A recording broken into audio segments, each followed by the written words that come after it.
ကြားနေကြစကားလေးတစ်ခုရှိတယ်ပထမအရွယ်မှာပညာရှာဒုတိယအရွယ်မှာဥစ္စာရှာတတိယအရွယ်မှာတရားရှာတဲ့ဒီစကားလေးကိုဟိုးငယ်ငယ်လေးကလေးကကြားသိခဲ့ရတဲ့စကားလေးပေါ့အတန်ကြီးလာတဲ့အခါစဉ်းစားမိတယ်ဘာကြောင့်တရားကတတိယအရွယ်မှာရှာရတာလဲတရားရှိဖို့ဟာလောကမှာအရေးအကြီးဆုံးမဟုတ်လားတရားဆိုတာကဘယ်လိုဟာမို့လဲတရားဆိုတာကဘယ်မှာရှိနေတာလဲတရားဆိုတာကဘာသုံးဖို့အတွက်ရှာရတာလဲလို့အဲ့ဒါလို့စဉ်းစားမိတယ်တတိယအရွယ်မှာတရားရှာဆိုရင်ပထမအရွယ်မှာတရားမရှိတရားမဲ့နဲ့ကြီးပြင်းလာခဲ့ရမှာလားဒုတိယအရွယ်မှာပေါ့တရားမဲ့တရားမရှိဘဲနဲ့တရားလက်လွတ်စီးပွားတွေရှာခဲ့ကြရမှာလားတတိယနောက်ဆုံးဘာမှမလုံနိုင်မကိုင်းနိုင်တော့မှတရားကဘာသုံးဖို့ရှာရမှာလဲပေါ့တရားဆိုတာကဘာကိုပြောတာလဲတရားဆိုတာတကယ်တော့သီလသမာဓိပညာပါပဲသီလဆိုတာကိုယ်ကျင့်တရားပဲငယ်ငယ်လေးကလေးကကိုယ်ကျင့်တရားတွေကောင်းဖို့မလိုအပ်ဘူးလားကိုယ်ကျင့်တရားဆိုတာလူမှာအလိုအပ်ဆုံးအရာပဲမတတ်ဖို့မခိုးဖို့မလိမ်ဖို့အနိုင်မကျင့်ဖို့ဂုံးမတိုက်ဖို့မဆူမဆဲဖို့ဘယုတ်ဒုက္ခတွေမပြောဖို့ဆိုတာတွေဟာသီလတရားတွေပဲဒါတွေဟာငယ်ငယ်လေးကလေးကသီလဆိုတဲ့အတိုင်းသင်ကြားလေ့ကျင့်လာရမှာမဟုတ်လားတကယ်တော့တရားဆိုတာပထမအရွယ်မှာပညာရှာစဉ်ကလေးကတရားနဲ့အညီမခိုးမချမပြင်းမရီးစီကံတကြနဲ့တရားနဲ့အညီပညာတွေသင်ယူခဲ့ကြမှာမဟုတ်လားဒုတိယအရွယ်မှာစီးပွားရှာတဲ့ဒုတိယအရွယ်စီးပွားရှာတဲ့အခါမှာကောစီးပွားတစ်ခုတည်းပဲရှာရမှာလားတရားမရှိတရားမပါပဲတရားလက်လွတ်စီးပွားရှာရမှာလားအဲ့ဒါလို့တရားလက်လွတ်စီးပွားရှာရင်ကောဘဝကမှန်ကန်တဲ့ဘဝတစ်ခုရနိုင်ပါမလားပေါ့ဘဝမှာငြိမ်းချမ်းနိုင်ပါမလားဒုတိယစီးပွားရှာတဲ့အရွယ်မှာလဲတရားနဲ့အညီစီးပွားဥစ္စာတွေရှာကြမယ်တရားနဲ့အညီလောက်ကြကိုင်းကြပြောကြဆိုကြမယ်ဆိုရင်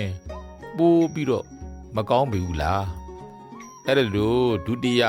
စီးပွားရှာတဲ့အရွယ်မှာလဲတရားနဲ့အညီတရားသဖြင့်စီးပွားတွေရှာတတ်ဖို့စီးပွားတွေရှာနိုင်ဖို့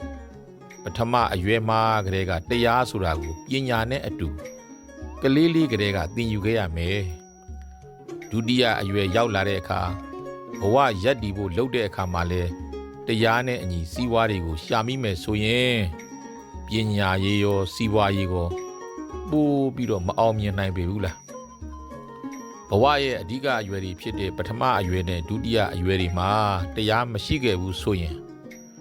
ဘဝရဲ့သုံးပုံနှစ်ပုံမှာတရားလက်လွတ်တရားမရှိဘယ်လိုငြိမ်းချတော့မှလဲတရားဆိုတာဘယ်မှာရှိတာလဲတရားဆိုတာဘယ်မှာရှိနေရမှာလဲလူရဲ့အလုပ်တွေထဲမှာလူရဲ့အပြောတွေထဲမှာ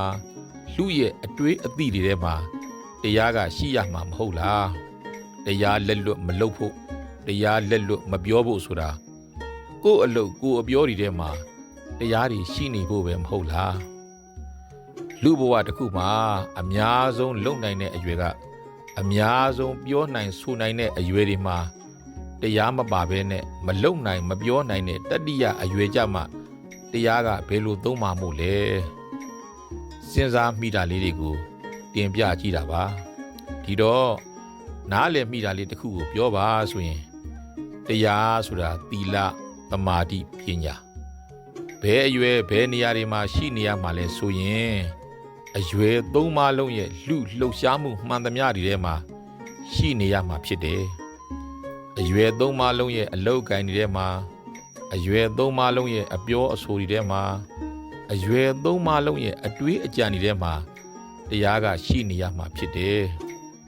ဘာအတွက်တရားကရှိနေရမှာလဲဆိုရင်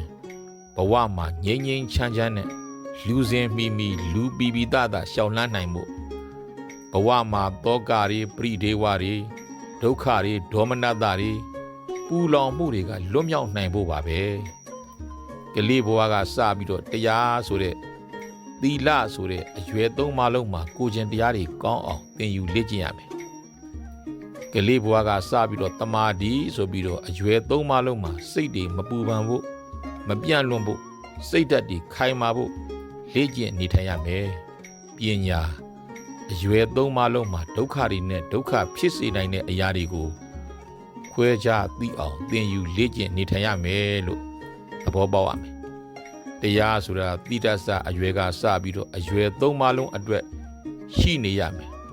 အရွယ်သုံးပါးလုံးအတွက်အသုံးပြုနေရမယ်အရာလို့နားလည်ထားရမယ်ဒီကုန်းချုပ်အနေနဲ့ပြောရရင်စတုတုအပါယတုအပ္ပတမာနေဓာရေတိတိဓမ္မောဆိုတဲ့အတိုင်းဘဝမှာလူတရိษံအဖြစ်မကြရောက်ဖို့လူငရဲသားမဖြစ်ဖို့လူပိတ်သားလူအတူရကဲဆိုတဲ့မကောင်းတဲ့ဘဝတွေမကြရောက်ဖို့အရွယ်သုံးပါးလုံးမှာတရားနဲ့အညီနေထိုင်ကြရမယ်ပထမအရွယ်မှာတရားနဲ့အညီပညာတွေသင်ယူကြရမယ်ဒုတိယအရွယ်မှာတရားနဲ့အညီစီးပွားတွေရှာကြရမယ်တတိယအရွယ်နောက်ဆုံးအရွယ်မှာတရားနဲ့အညီကျင့်သုံးနေထိုင်သွားကြရမယ်လို့ပြောကြရင်းနဲ့ညီကုန်းချုပ်ချင်ပါတယ်အားလုံးကိုယ့်ဘဝရဲ့အရွယ်သုံးပါးလုံးမှာ